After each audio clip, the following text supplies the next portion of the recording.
Hey everybody, and welcome to this month's episode of Real Talk, the monthly conversation where we talk to one of our previous guests or listeners or maybe somebody else and let them tell their story. Foreshadowing. What? That was foreshadowing. Is what it was foreshadowing. Yes, it's very brilliant. We did a very good job. So yeah, this week we have me. I'm going to talk about my stuff, and I'm very not at all nervous or anxious about it. So we're going to chat with me a little bit about my experiences with mental health, aren't we, Steven? That's right, Steven. That's what we're going to do. When I am uncomfortable, I make jokes. And I'm the third Steven. Yes, it's great.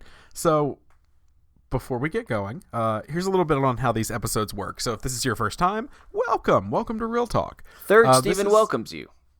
Yes, third Steven welcomes you, as well as second Steven and first Steven. Not first Steven, though. First Steven is he's rude these days. Yeah, first Steven's a piece of shit. Y'all need to watch out for him. But so this is how these episodes work. On the first Monday of every month, you're going to get one of these episodes. It's not our normal episode if you're a new listener. And in addition to the regular episode, you get this. You still get your episode on Thursday. But we want to sit down with folks who we've had on the show before and maybe just have a little more of a serious conversation about their individual experiences with mental illness or mental health. Then we continue the conversation over on Patreon as an exclusive episode for those who donate at the $5 level or more. Now, this isn't a paywall. You're still going to get the whole story over here, but there's just more conversation relating to it that will be had over on Patreon. So we've said it all. Let's dive in. So, hey, Steven, where does this all start for you? Oh, sorry. You're not talking about No, different me. Steven. Sorry. Well, Steven, I'm glad you asked. Oh gosh. Okay. So serious talk. Okay. I have dealt with mental illness for a while, roughly, God, I don't know, 11 years now, 12 years, that I knew of. So when I was little, I was diagnosed, this is not mental illness, this is just a disorder, but when I was little, I was diagnosed at 4 with ADHD. And I constantly would tell my mom, it felt like there were wheels inside me that never stopped turning. And that, in a lot of ways, I think was the first indicator that, hey, maybe this kid's got some anxiety issues. But yeah, I just felt like I was always going all the time, and I couldn't calm my body down. I was tense. I was aggravated very easily.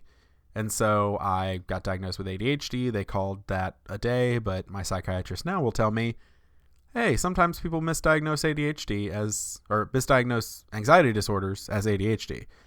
And I don't think that was the case for me, but I think I had both. Because I definitely had ADHD. I'm still very easily distracted in a conversation. Sometimes I don't pay attention to what Chris says. That's true. I make jokes when I'm doing serious things. So I guess the real big start to it would be high school, Steven. So when I was 16, I started dealing with a lot of feelings, as we all do. Hormones, angsty teenage years. And, for most of my childhood, I was bullied. I am, a large man. I'm not as large as I was. And, but when you're a 250-pound 15-year-old, you're going to get made fun of. And so I was a bit of a big boy. And, I caught a lot of flack for that. Kids are mean. We all know kids are mean. And I grew up in an area of the country and in an area of even my state where it was an insult and something they made fun of to call me gay. It was a very homophobic area, unfortunately, that I grew up in. And not everyone, but at the time, and it's turned around, but at the time, it was very much an area where that was an insult. That was something people used against you. And that was something you got teased about. And because I didn't fit into society's idea of what male masculinity, gender norm-ish stuff was, I was ridiculed about that for a while. And so it was really interesting being teased about all that stuff, and it took me until I was about 19 to really be okay with the fact that I didn't care what anybody thought of me. But the bullying was a lot. And on top of that, I was dealing with some other stuff. So this is when I start to think about mental illness and mental health. I was 16 years old when I started being sad. I guess that's the easiest way to say it. And, I've said it before on the show. Sadness is the common cold. Depression is cancer. There's a very big difference. But at the time, I was like, oh, I'm sad. But I was having a lot of dark thoughts. I was super down. I had no energy. I skipped 16 years. Whoa. I skipped 16 days of my junior year and 32 days of my senior year. They should have failed me and expelled me, but they didn't because I had good grades. For the most part, I let them slip, but I just didn't want to be there. And so I said I was sick a lot, and I had mono, and my immune system was compromised, so they believed me. And, my mom didn't believe me. She knew it was bullshit, but I think she knew I needed time away. And it was to avoid the bullying, and just because I didn't have the motivation to get out of bed and go to school every morning. And because I knew what was going to happen when I got there, And yeah, I was dealing with that. And then there was an incident. So I'm going to go ahead for this episode. This is the time. Trigger warnings. Stopping my story right now and telling you all of the trigger warnings. So, trigger warnings for suicide and self-harm. And let's see, suicidal thoughts, things like that. And then accidents or blood and gore briefly, but not like super detailed, so don't worry.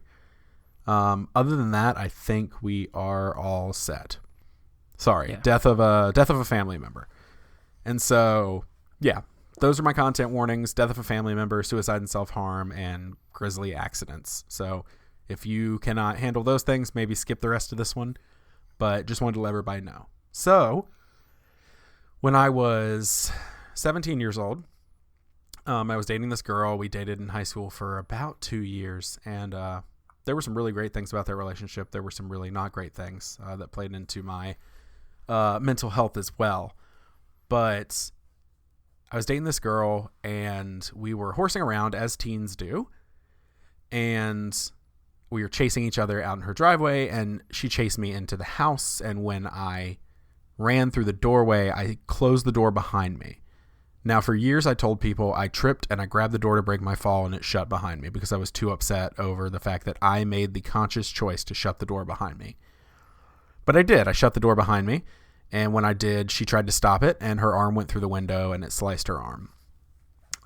And I will leave it at, at first we thought everything was good.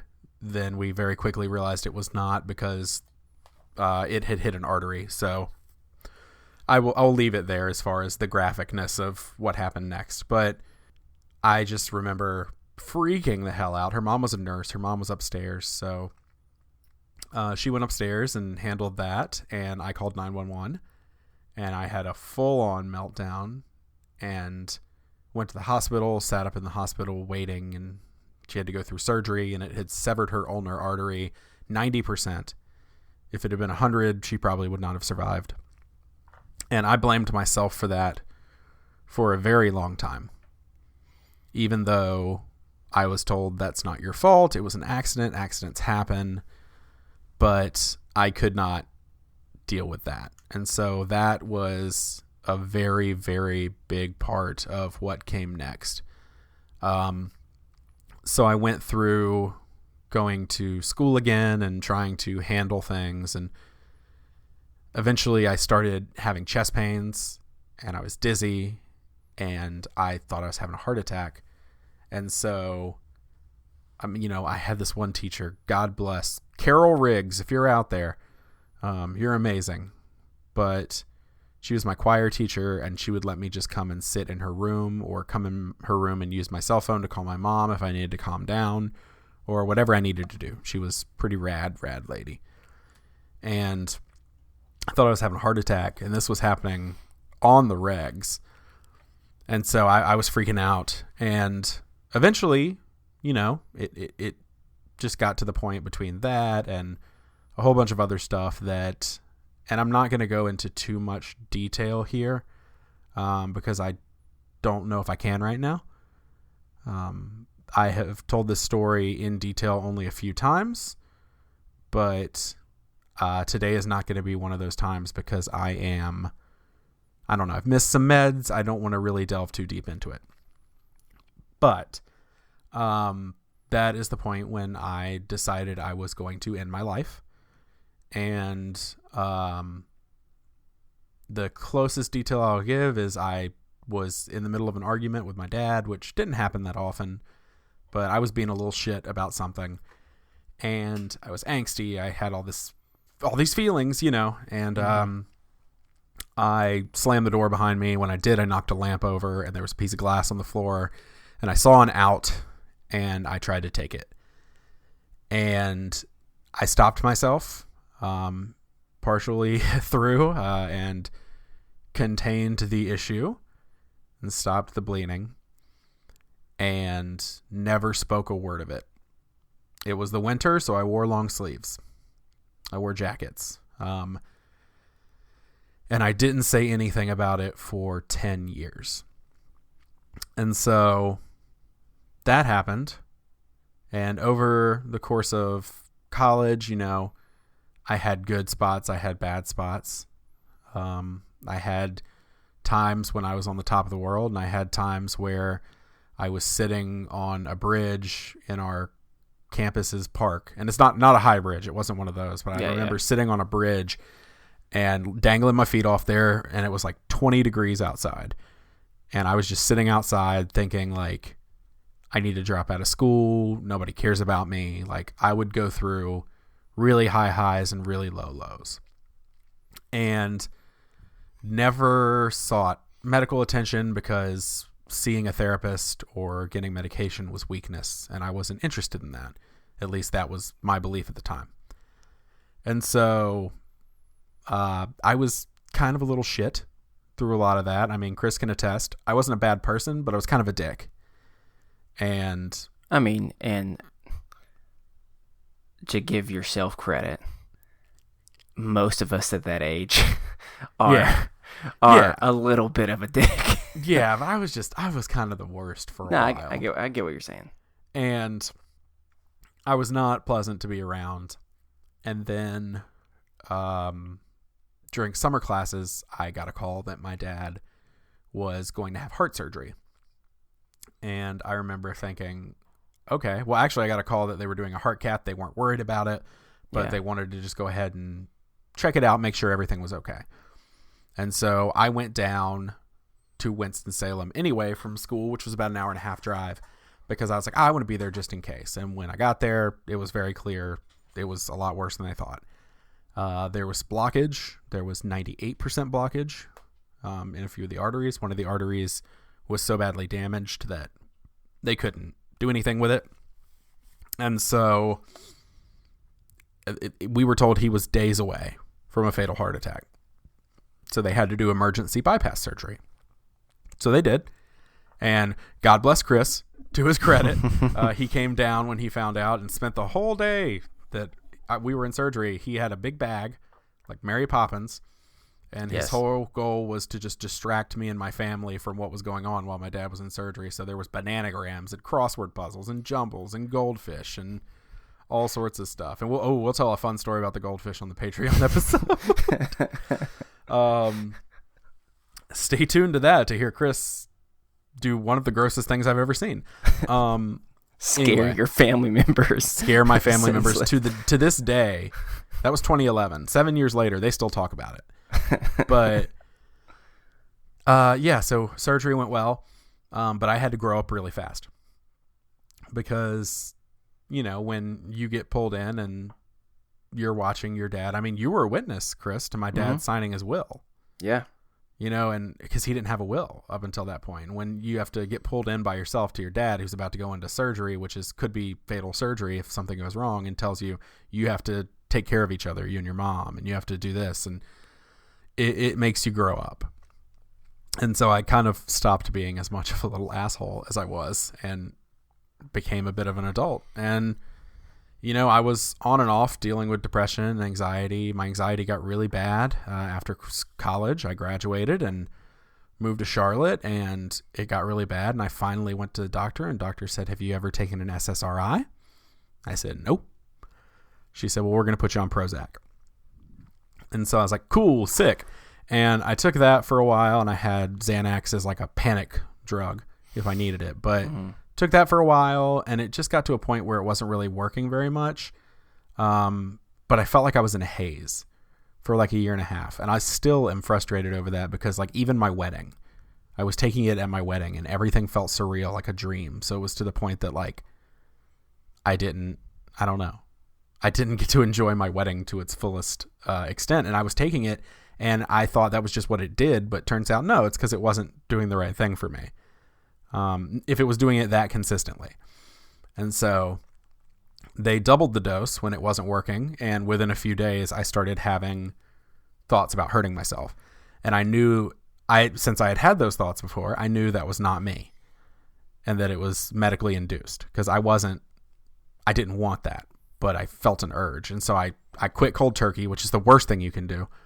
But it scared me so bad that I did. Went through withdrawal. That was fun. And then I didn't seek any medical anything for my anxiety for a while. I left it alone. Up until this point, never seen a therapist still. And then New Year's Eve of 2016, you all know this, I've talked about it on the show. New Year's Eve of 2016, I get off the treadmill and I get a call that my dad has had a massive heart attack and he's unresponsive. And within 30 minutes, I get another call that he has passed away. And that destroyed my world. I had just 2 months before that quit a job where I was working 80 hours a week, 7 days a week. I had no day off. I was commuting 3 hours round trip. And I was miserable. And I'd quit that job because, again, those thoughts had crept up. I actually got in. Nobody knows this. Haven't even told this story on a podcast before. Here you go. Exclusive. Actually got in my car to go buy a gun because I was just so broken that I didn't know what to do. And so I didn't, which is a good thing, but I just had that moment where I didn't know what else to do. And so I quit that job. My wife was like, "You have to get out of there. We will make it work." And, God bless my wife. She's been super supportive through all this. And then 2 months after that, Dad passes away. I have a month where I'm totally fine. I have a few days where I'm emotional, but then I shut it all out. And I spent a month ignoring everything. And then I went to meet my mom on Valentine's Day in a town like 45 minutes away. There's a big mall. And I went to meet her on Valentine's Day because I didn't want her to be alone on our first Valentine's Day. And we were going to get lunch and spend the day together. And I started getting dizzy. I started not being able to stand up. My legs went out from under me. I couldn't do anything. My chest was pounding. I couldn't see straight. And my sweet mother had to literally pick me up and put me in the back of her car and take me to the doctor. And that is what I learned was a massive not a heart attack. Oof. I thought it was, but it was a massive panic attack. And so I had one of those. I slowly realized after going to the doctor and leaving the house a few times, I had become, as part of this breakdown, I had become agoraphobic. I could not leave the house. I slept in our walk-in closet because it felt safe. I couldn't go anywhere. I couldn't walk to the mailbox without buckling. And so that was a very long process of every single day pushing myself a little further. Today I'm going to go to the mailbox. Today I'm going to walk past the neighbor's house and then come back. Tomorrow I'm going to walk to the end of the street and come back. And that took a long time. But once I was able to get out, my big moment was I finally, after a few months of this, was able to go to a concert for a band I saw that came through. They're a comedy band. They're silly, called Ninja Sex Party. And that show was my like moment where I took back my life. And it was really, really cool to be able to do that. We actually just got an email from a listener this past week who is an NSP fan as well. And because of that story, purchased me a copy of their new album that hasn't come out yet, but pre-ordered a limited edition copy that was autographed and all this just for me, not for themselves, but just for me to mail to us. And that floored me because this was such a big part of my journey that I don't even talk about that much, but it was that moment, that day getting out was huge. And started seeing a therapist, tried Zoloft. That didn't work. Gave me brain zaps. I was blacking out. So quit that. Tried a bunch of stuff. Ended up on Lexapro and Buspar and Klonopin and Xanax. Those worked for a while. Weaned off of the habit-forming ones just to be safe. And I still take Buspar and Lexapro now. And it has been a long process. But a big, big part of that process was starting this show. And this show was there when I needed something. I couldn't leave my house. I had no job. I just lost my dad. I was in a bad way. And I talked to Chris. I was like, we could do a podcast. And I think Chris was just like, all right. I think in the beginning, and you've told me this, in the beginning, you definitely did this to be a supportive friend. Oh, yeah, yeah. And then I think it turned into something that we both realized we needed more than we ever thought we did. Mm-hmm. And it has been such a journey getting to know the people on this show, and it's been wild seeing the effect that this has had on me for the better, and sometimes for the worse, because if our numbers drop, or if our Patreon drops, or I freak out for a minute because I'm so invested in this. But maybe now I guess you can kind of see why I'm so invested in it, is because this show brought me back, and I needed that. And so, I mean, this show is before we started this, when I was at my lowest of lows, last podcast on the left, I've talked about this before, but last podcast on the left and the McElroy shows, specifically Travis, were things that got me through and kept me alive, literally kept me alive. And I was finally able, because of this show, I was able to meet both of them. I was able to have Travis on, talk to him, thank him. I was able to go meet Marcus in person and thank him. And that's wild. It's super wild. So the whole point of the show coming out of that was so that people out there knew it's normal to feel this way, because I spent the entire first 6 months thinking, this is not normal. This is not okay. Why do I feel this way? It's not okay to get therapy. It's not okay to get medicine. But it is. And I spent so very long thinking it wasn't. And so that's about it. That's the story. Yeah. I did it. I told a thing. But well, Stephen, thank you so much for sharing your story. Well, you're welcome, Stephen. It was my pleasure. Thank you for having me on. You're also very welcome from me. Third Stephen. Is that what we call Stephen? Third I think it was Third Stephen. Yeah. But we do want to remind you, if you are in need of help or you're having trouble coping with mental illness, you're not alone. Please reach out to a mental health professional. If you're in crisis, please contact the National Suicide Prevention Lifeline at 1-800-273-8255. That's 1-800-273-TALK. We're going to continue this conversation as an exclusive episode for our supporters over on Patreon. I'm going to tell a fun story about goldfish. Who knows what else will come up. But if you would like to be a part of that, you can head over to patreon.com/isthisadulting, sign up at the $5 level or more, and join the giving family. You receive bonus episodes every single week. And then the second half of the Real Talks every time. So definitely come check us out, and we're going to head over there. But thanks for listening, best friends. We'll see you on Thursday.